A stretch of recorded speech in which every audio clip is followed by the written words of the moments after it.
Il est 7 heures du matin à Lyon, et la ville se réveille doucement sous un ciel encore pâle. Dans le quartier de la Part-Dieu, les tramways commencent à se remplir, les bureaux s'illuminent un à un. Au 10e étage d'une tour de verre, une lumière est déjà allumée depuis longtemps. Julien Marchand, 42 ans, PDG de MoveUp, une entreprise de mobilité électrique en pleine expansion, relit pour la 3e fois la présentation qu'il doit faire au conseil d'administration. Il a passé une partie de la nuit à la peaufiner, ajoutant un graphique ici, modifiant un mot là, comme si chaque détail pouvait empêcher l'échec qu'il craint. Pour tout le monde autour de lui, Julien est un homme qui réussit. Costume bien coupé, voix posée, capacité à décider vite. Les articles de presse le décrivent comme l'incarnation de l'entrepreneur français moderne. On admire sa vision, son audace, sa capacité à lever des millions. Mais ce matin, ses yeux piquent, non seulement à cause du manque de sommeil. Sur son bureau, entre 2 dossiers, une petite trousse violette traîne encore, décorée de stickers d'astronautes. Celle de sa fille, Zoé. Il l'a retrouvée sur le canapé hier soir, quand il est rentré trop tard pour lui dire bonne nuit.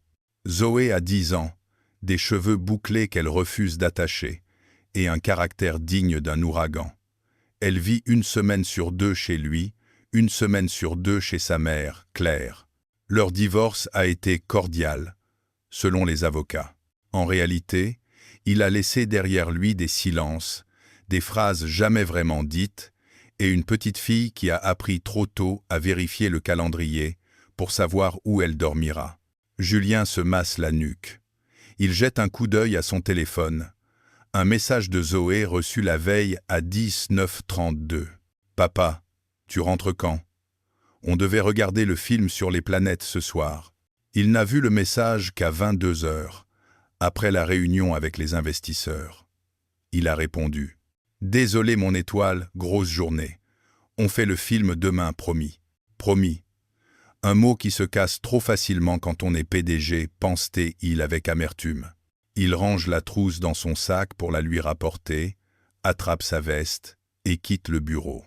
Il a juste le temps de déposer Zoé à l'école avant de revenir pour sa présentation. C'est ce qu'il se répète en consultant mentalement l'agenda de la matinée, chaque minute planifiée comme dans un puzzle parfait. À l'autre bout de la ville, dans le quartier de la Croix-Rousse, une petite cuisine s'anime. Le grille-pain cliquette, une bouilloire chante, un enfant fredonne une chanson inventée. Clara Martin, 35 ans, essaie de tartiner des tranches de pain en surveillant le bol de chocolat chaud qui menace de déborder. Ses cheveux châtains, attachés en chignon approximatif, perdent quelques mèches qui tombent dans ses yeux. Elle souffle dessus, sans jamais lâcher le couteau beurré. « Tom, mets tes chaussures, s'il te plaît. » Lance-t-elle, elle par-dessus son épaule. Tom apparaît dans le cadre de la porte, les cheveux encore en bataille, avec un pyjama à dinosaure. 7 ans, des yeux trop grands pour son visage, et une énergie qui semble inépuisable. « Mais maman, les dinos, ils ne mettaient pas de chaussures.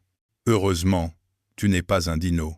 Allez, dépêche-toi, je commence à la librairie à 9h. » Clara travaille dans une petite librairie-café au centre-ville, un endroit chaleureux où l'on sert des cappuccinos entre 2 conseils de lecture. Elle adore ce travail, les livres, les gens, la routine douce de la machine à café. Mais c'est un CDD, payé au SMIC, avec des horaires qui laissent peu de marge. Entre l'école de Tom, les devoirs, les courses et les factures, elle a parfois l'impression de courir sur un tapis roulant qui accélère sans prévenir. Tom enfile enfin ses baskets, à l'envers bien sûr. Elle se penche, les remet dans le bon sens. « On dirait que tu as 2 pieds gauches, toi. »« C'est pas ma faute, c'est la gravité, » répond-il très sérieusement. Elle rit. Même dans les matins les plus serrés, il trouve le moyen de la faire sourire. Sur le frigo, coincée sous un aimant en forme de chat, une vieille photo. Clara, plus jeune, allongée dans l'herbe, enceinte, la main d'un homme sur son ventre arrondi. Ils avaient des projets, des promesses, des « pour toujours ». Puis, peu après la naissance de Tom, il est parti. Je ne suis pas fait pour ça, avait-il dit. Il était parti réfléchir, puis était simplement resté loin. Au début, Clara a attendu, puis elle a compris. Elle a signé les papiers, accepté la pension, que parfois il oublie de verser, et elle a élevé son fils seule, comme elle le pouvait, comme elle le peut encore. On va être en retard, s'excuse-t-elle, elle en attrapant son sac et les clés posées sur le plan de travail. T'inquiète maman, on court vite, nous, répond Tom, confiant. Ils descendent les escaliers 4 à 4, traversent la place encore calme et rejoignent l'arrêt de bus.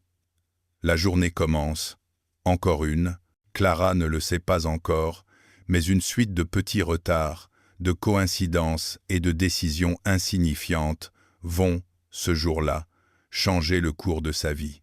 Le bus est en retard. Un classique. Clara jette un œil inquiet à l'horloge de son téléphone, With Dixwit. L'école de Tom ouvre à Withwingt. Elle calcule déjà mentalement le sprint qu'ils devront faire du terminus de bus jusqu'au portail. « Maman, on peut prendre des pains au chocolat en route. Si on ne veut pas que la maîtresse Sainton nous fusille du regard, je crois que ce sera pour ce soir. » Le bus finit par arriver, bondé. Ils se serrent à l'intérieur, Tom collé contre elle, ses doigts agrippés au tissu de son manteau. Les visages des autres passagers se confondent, certains absorbés par leur téléphone, d'autres perdus dans leurs pensées. Pendant ce temps-là, rue Garibaldi, Julien peste au volant de sa voiture électrique. Il évite généralement de conduire en ville. Il a passé des années à militer pour les mobilités douces et à expliquer à qui veut l'entendre que l'avenir est au vélo et aux trottinettes. Mais ce matin, il a cédé à la facilité, pressé par le temps. Erreur stratégique. Les travaux, les embouteillages, les feux qui restent désespérément rouges, tout semble conspirer contre lui. Withwingt 5. Il est déjà en retard pour déposer Zoé à l'école. « Tu pouvais pas partir plus tôt ?» grommelle cette dernière sur le siège passager, les bras croisés. « J'ai terminé tard, hier. Comme d'habitude. » Elle ne le regarde même pas. Il sent le reproche, mais il n'a pas la force de se justifier. Il sait qu'elle a raison. Il finit par trouver une place en double file devant l'école primaire déjà animate. Il coupe le moteur, embrasse Zoé en vitesse. « Je suis désolé, mon étoile. Je viens te chercher ce soir, d'accord ?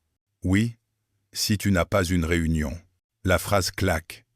Zoé sort de la voiture sans attendre sa réponse. Il la regarde traverser la cour, son sac trop lourd sur le dos. Une boule se forme dans sa gorge. Il respire profondément, remet le contact et s'apprête à repartir quand un bruit sourd retentit sur le trottoir. Un sac qui tombe, un enfant qui trébuche. Il tourne la tête. Un petit garçon vient de s'étaler de tout son long, son sac ouvert, ses cahiers éparpillés sur le sol. À côté de lui, une jeune femme tente tant bien que mal de ramasser les livres tout en retenant la porte de l'école qui se referme. « Tom, fais attention, » dit-elle, la voix à mi-chemin entre l'inquiétude et le rire. Julien réagit avant même de réfléchir.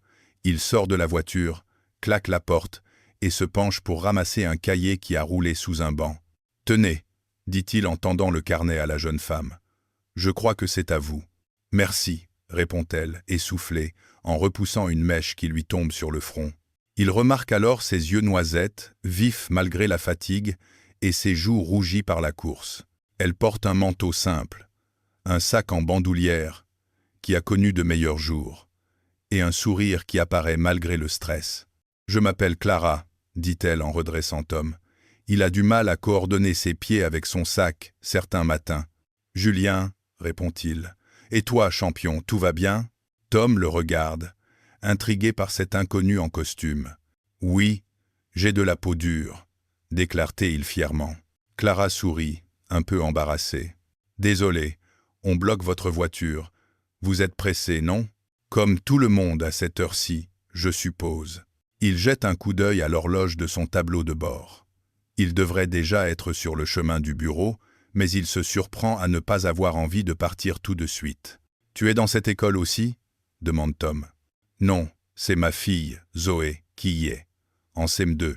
Elle vient de rentrer. Clara hoche la tête. Nous, c'est CP pour ce petit monsieur. On va y arriver à l'heure, par miracle. Merci encore pour les cahiers. Elle attrape la main de Tom et se dirige vers le portail. Puis, comme si une pensée lui venait soudain, elle se retourne. Au fait, vous êtes bien Julien Marchand, de Move Up? Il se fige légèrement, surpris. Oui, comment vous savez? Je travaille à la librairie café Les mots en tasse, là où vous avez fait cette séance de dédicace avec un auteur de start-up il y a quelques mois.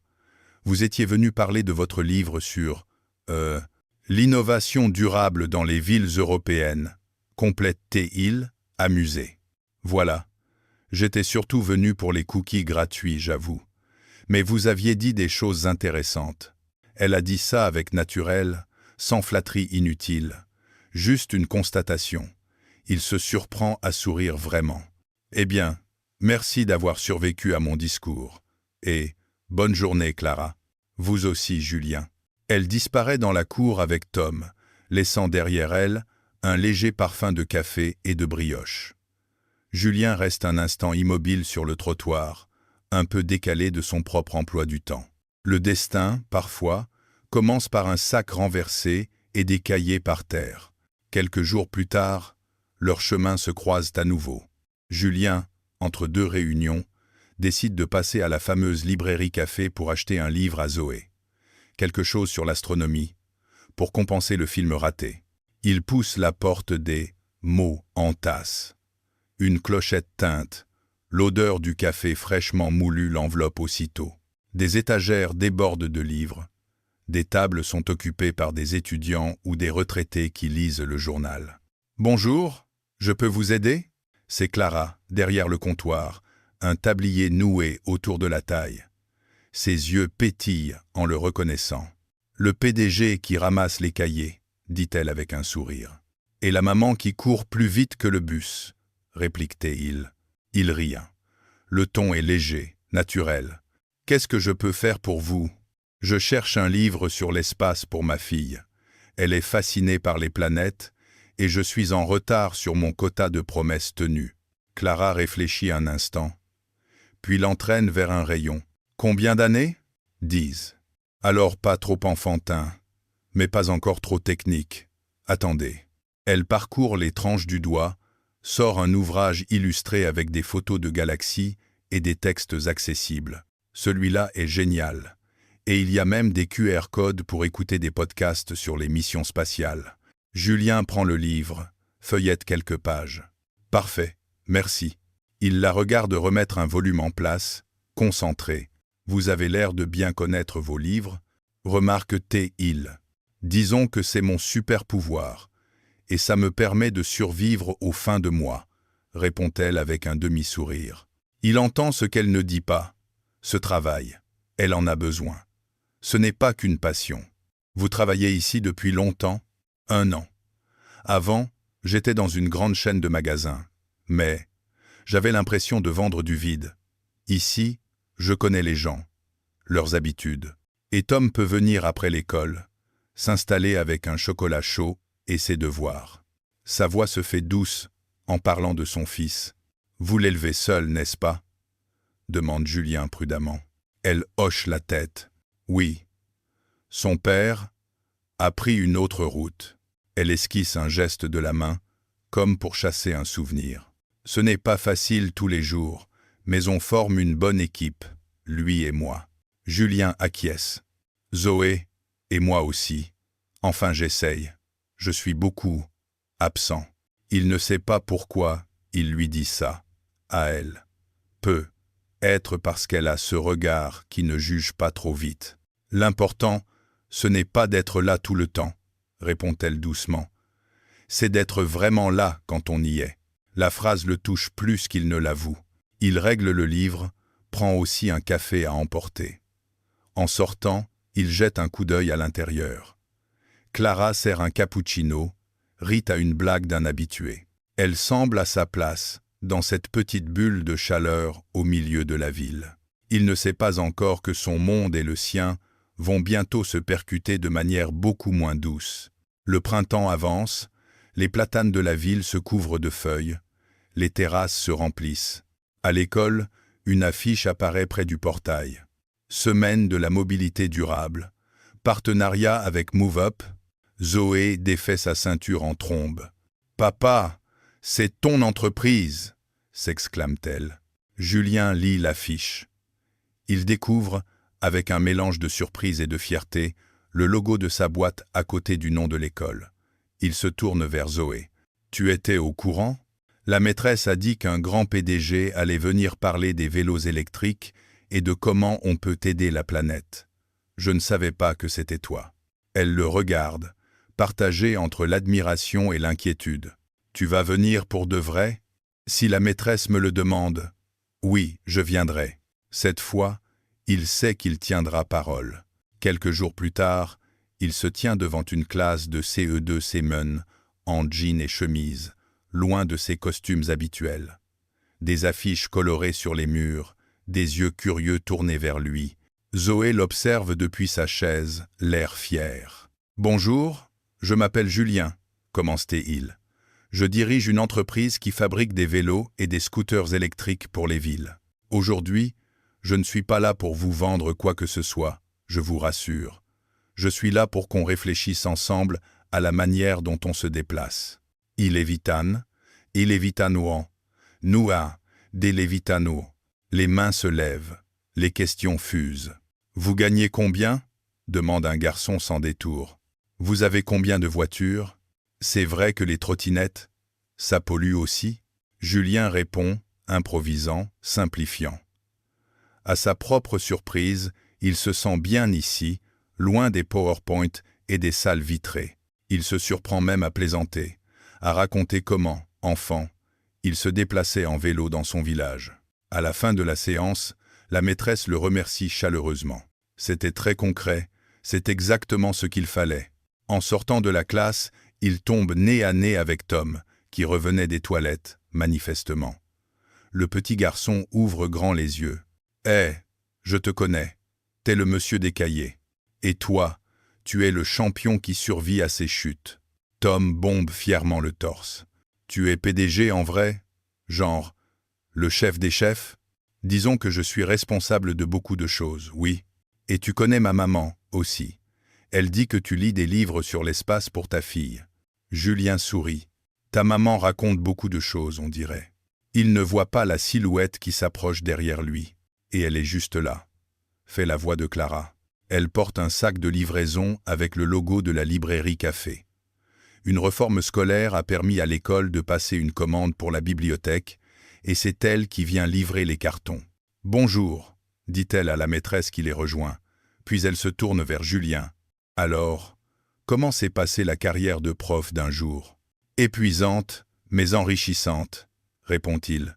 « Je crois que je préfère encore mes réunions. » Tom se glisse entre eux. « Maman, il a dit qu'il connaît aussi les vélos et les trottinettes. »« Ça, je savais déjà.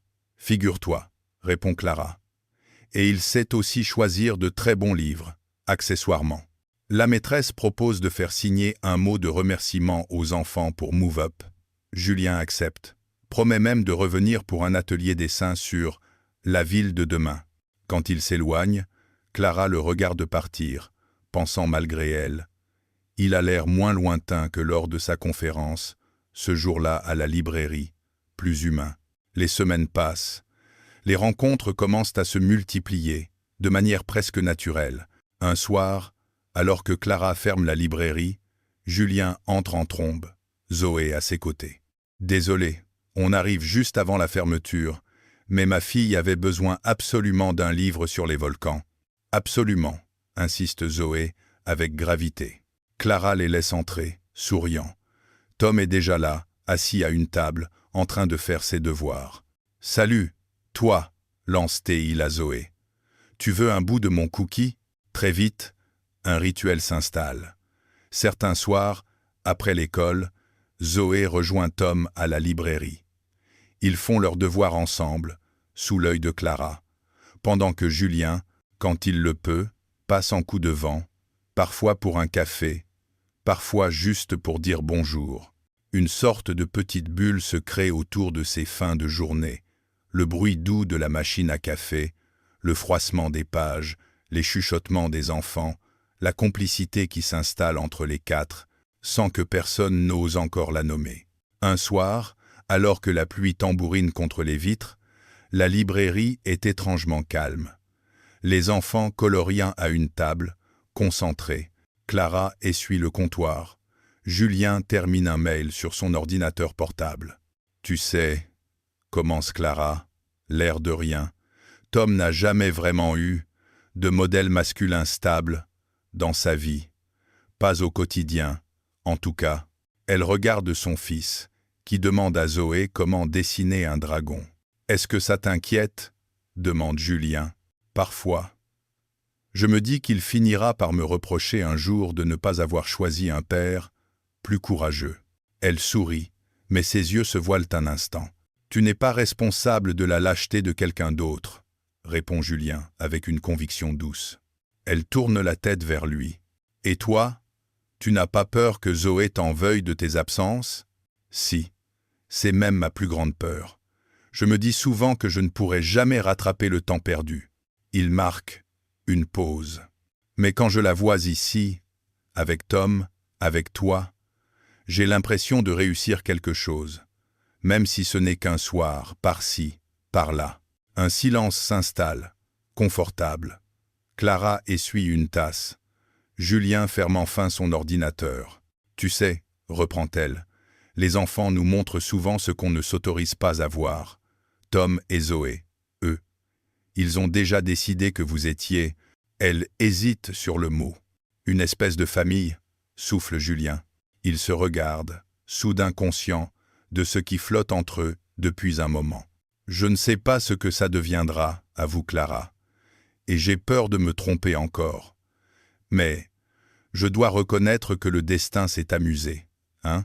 Elle sourit. « Un PDG qui débarque dans ma librairie, qui ramasse les cahiers de mon fils, qui devient l'ami de mon garçon, ce n'était pas vraiment dans mon plan de vie. » Julien rit doucement. « Je te rassure, rencontrer une mère célibataire qui me rappelle que la vie ne se passe pas que dans des tableaux Excel, ce n'était pas dans le business plan non plus. » Leur regard se prolonge, un peu trop longtemps. Clara finit par se détourner, troublée par ce qu'elle sent remuer en elle. Elle qui avait juré de ne plus jamais laisser un homme prendre autant de place dans son quotidien, se surprend à attendre certains soirs avec impatience, juste pour voir la silhouette de Julien se découper dans l'encadrement de la porte.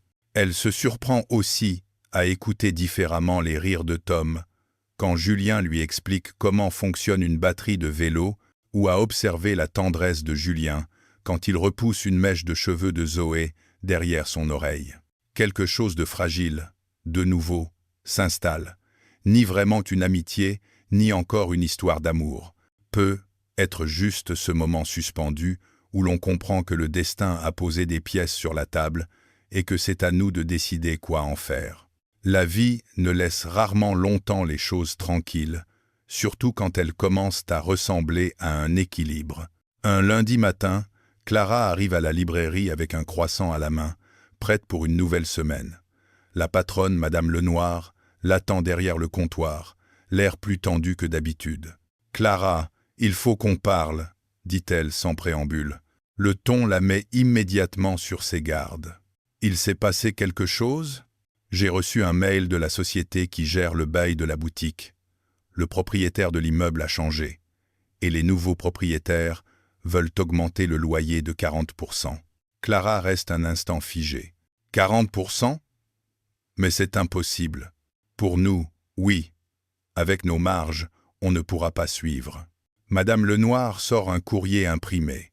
Il propose soit qu'on accepte ces nouvelles conditions, soit qu'on libère les locaux dans les 6 mois. Le mot « libérer » lui fait froid dans le dos. « Et qui sont ces nouveaux propriétaires ?» demande Clara, la gorge sèche. Madame Lenoir hésite, puis pose la feuille devant elle. Une filiale de Move Up. Le temps semble se dilater. Clara lit et relit le nom de l'entreprise, n'y croyant pas. Move Up, comme Move Up, Move Up. Oui, apparemment, Ils rachètent des locaux pour ouvrir des espaces d'innovation urbaine ou je ne sais quoi. Et notre emplacement est stratégique selon le mail. Clara s'assied, abasourdie. La petite bulle qu'elle avait construite ici, entre les livres et l'odeur de café, se fissure d'un coup. « Je suis désolée, Clara », murmure Madame Lenoir. « Je vais essayer de négocier, mais je ne veux pas te mentir. C'est mal parti. » Toute la journée, Clara sert des cafés, conseille des livres, sourit aux clients, mais à l'intérieur, tout tourne.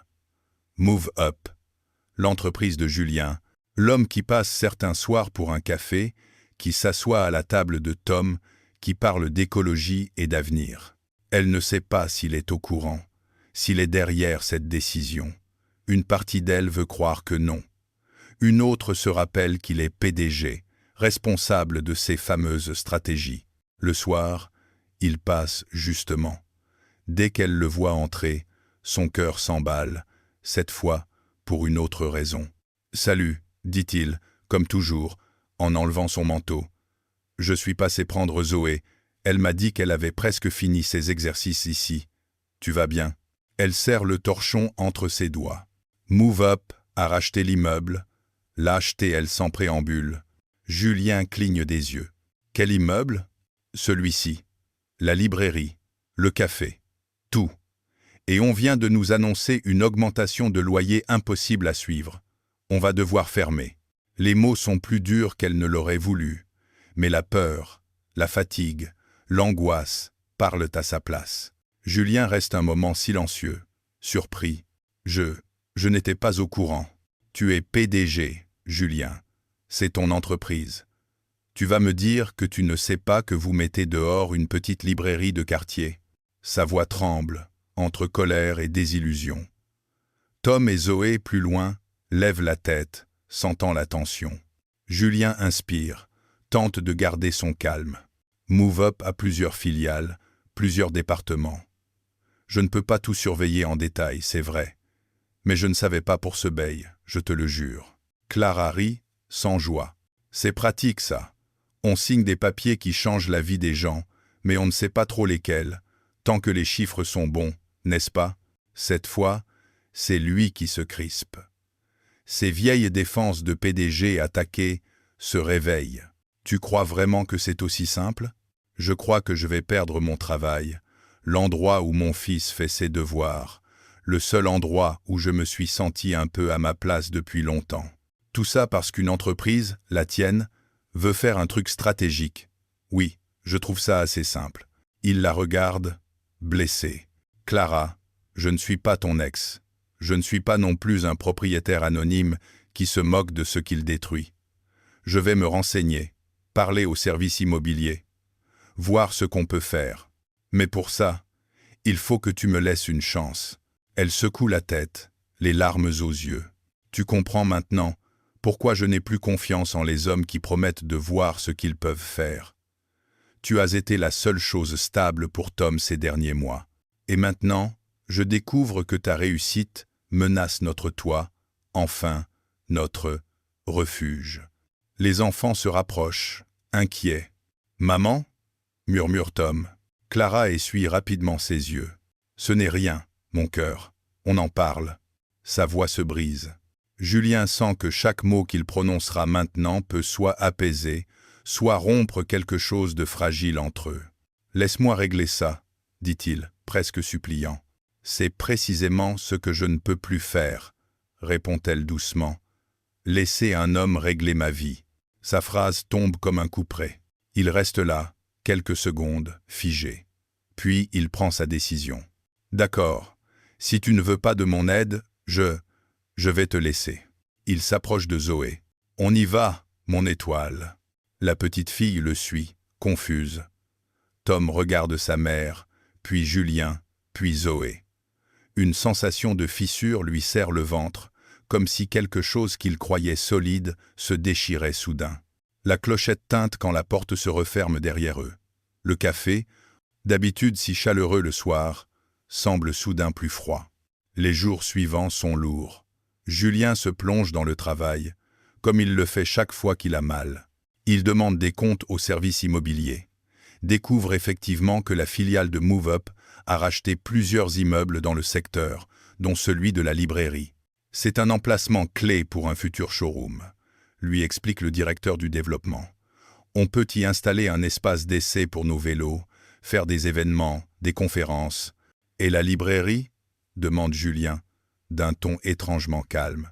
On a proposé un nouveau bail. S'ils ne suivent pas, eh bien, on trouvera un autre local pour eux, plus loin. Ce n'est pas notre cœur de métier, les livres. Cette phrase lui donne envie de renverser la table.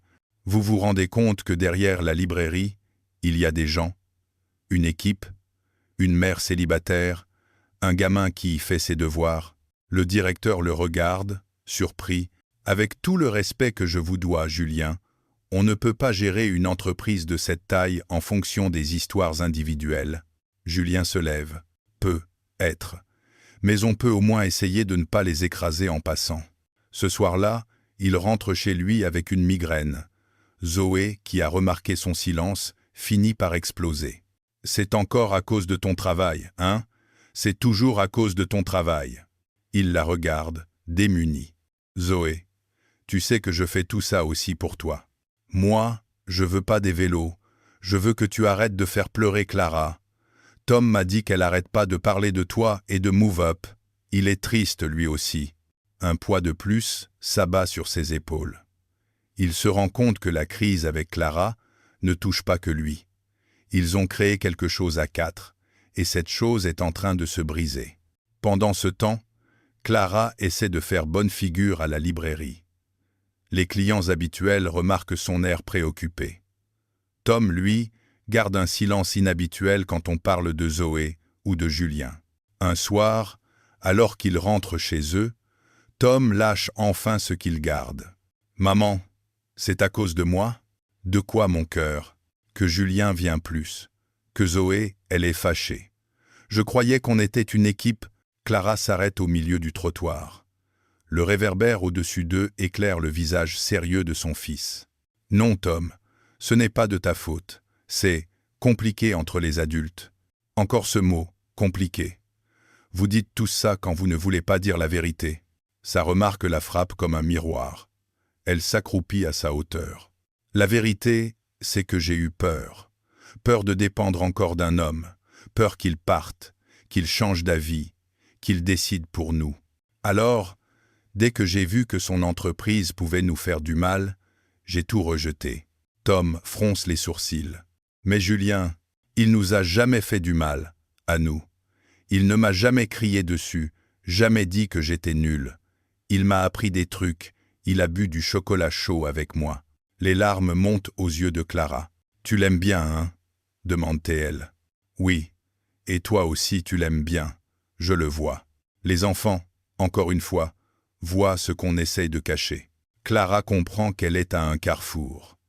Elle peut continuer à se protéger en érigeant des murs, ou accepter de prendre le risque d'ouvrir à nouveau la porte.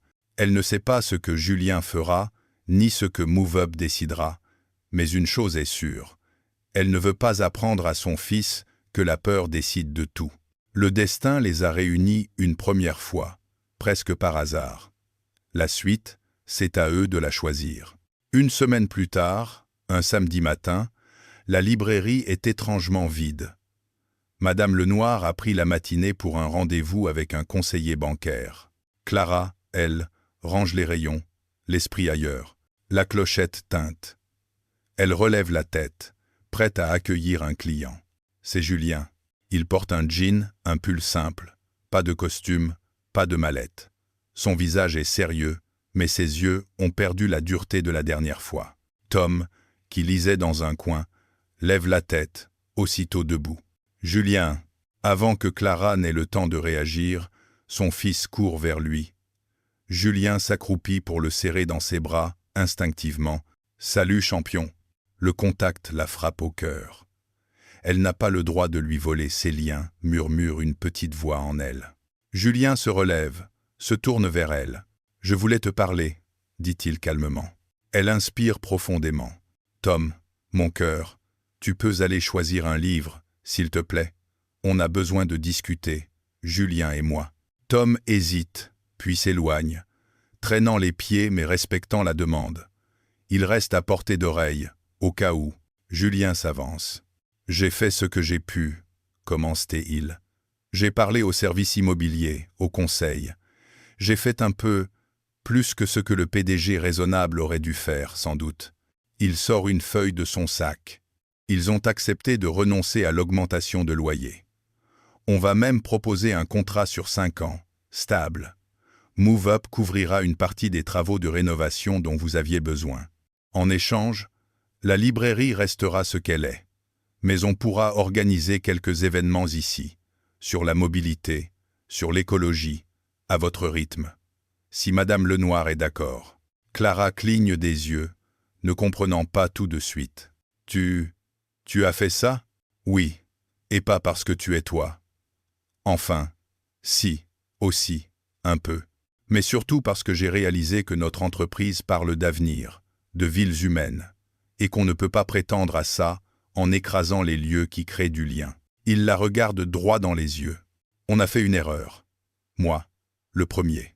Je ne peux pas changer le système en un jour, mais je peux refuser certaines décisions.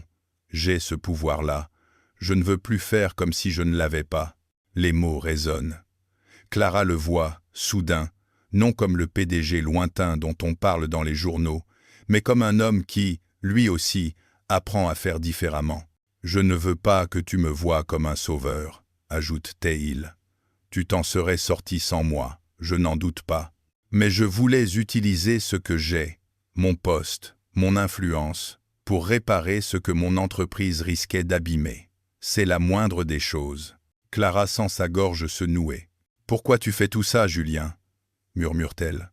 Il hésite, puis se lance. « Parce que je tiens à toi, à Tom, à cette librairie qui est devenue un peu notre salon, parce que les rares soirs où je me sentais vraiment à ma place ces derniers mois, c'était ici, avec vous. » Le silence s'épaissit. On entend au loin Tom qui tourne les pages d'un album. « Tu avais raison, » reprit-il. « J'ai longtemps signé des papiers sans regarder toujours suffisamment l'impact concret, parce que c'était plus simple, parce que c'était comme ça qu'on m'avait appris à faire. Mais depuis que je te connais, toi et Tom, je n'arrive plus à me cacher derrière le système. Tu m'as mis en colère, mais tu avais raison sur une chose. Je ne veux pas être un homme qui passe dans la vie des gens en laissant derrière lui des dégâts qu'il ne prend pas le temps de voir. » Clara laisse tomber le torchon qu'elle tenait. Les larmes lui montent aux yeux, mais ce ne sont pas les mêmes que l'autre soir. « Tu sais ce qui me fait le plus peur ?» dit-elle, la voix tremblante. « Ce n'est pas que tu partes, c'est d'avoir à nouveau besoin de quelqu'un, de m'habituer à ta présence, à celle de Zoé, à nos soirées ici, et de devoir y renoncer. » Il s'approche d'un pas, puis s'arrête, respectant la distance. « Tu as survécu à bien pire que moi, Clara. Tu as élevé Tom seul. Tu t'es relevé après l'abandon. Tu as construit cette vie, même si tu la trouves bancale. Crois-moi, tu ne t'effondreras pas parce qu'un homme part, même si cet homme, c'est moi. » Elle sourit, malgré les larmes. « Tu n'es pas très bon pour te vendre, tu sais. » « Je sais. Mais justement, je ne veux pas te promettre l'impossible. Je ne peux pas te jurer que je ne me tromperai jamais, que je ne ferai pas de mauvais choix, que je ne raterai pas parfois un dîner à cause d'une réunion. Je ne peux pas te promettre une histoire parfaite. » Il marque une pause. « Mais je peux te promettre d'être honnête, de t'écouter quand tu as peur, au lieu de simplement te demander de me faire confiance. Je peux te promettre d'essayer de faire coexister mon rôle de PDG avec celui de père, et peut-être avec celui d'homme qui t'aime. » Le mot est tombé. Aime. Il ne l'a pas prononcé avec grandiloquence, mais avec une simplicité désarmante.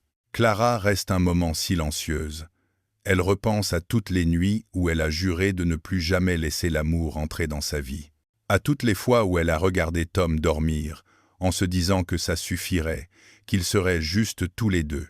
Et à toutes ces soirées, récemment, où elle a entendu le rire de Zoé se mêler à celui de Tom, où elle a croisé le regard de Julien au-dessus de la machine à café, et où son cœur a battu un peu autrement. « Je n'ai plus 20 ans, dit-elle doucement.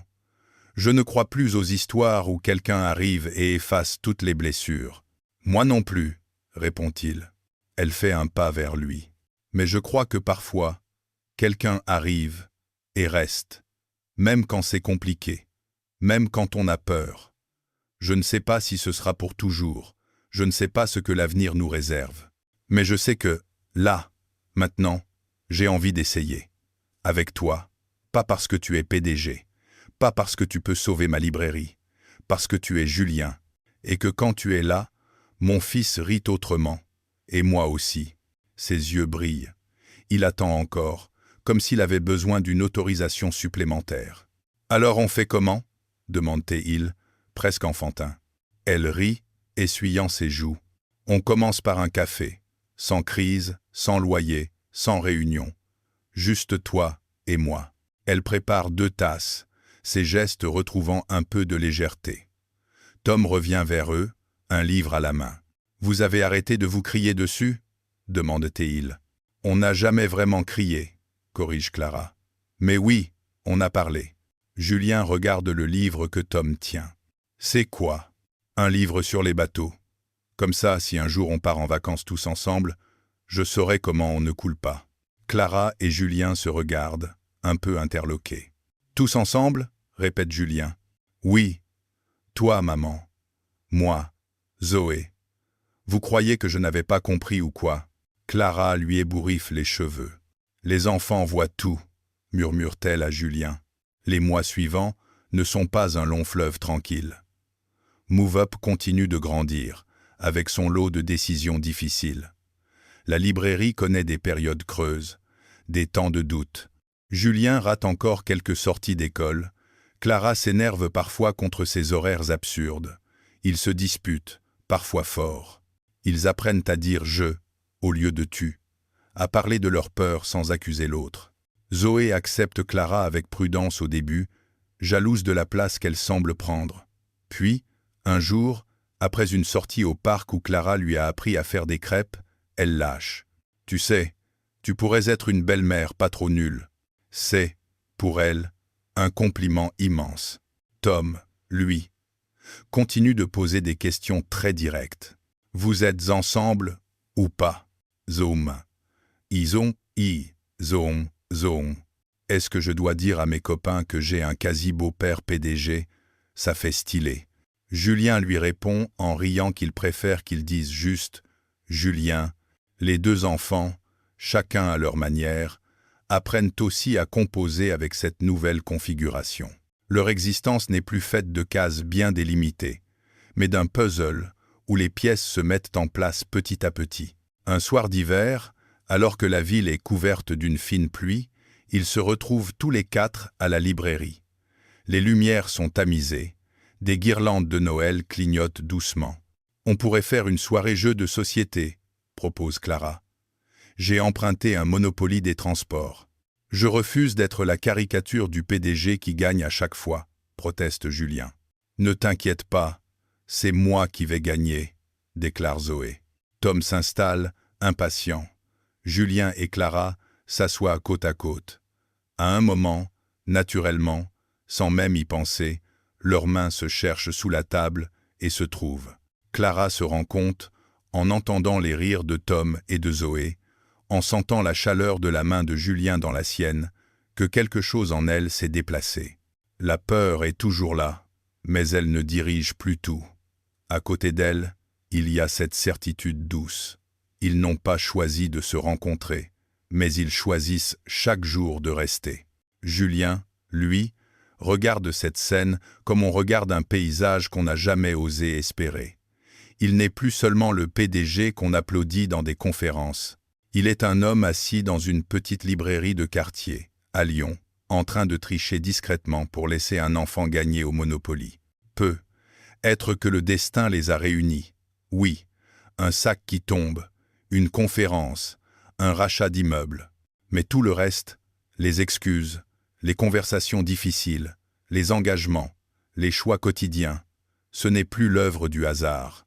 C'est celle de 2 adultes cabossés qui décident, malgré tout, de croire que l'amour peut exister autrement.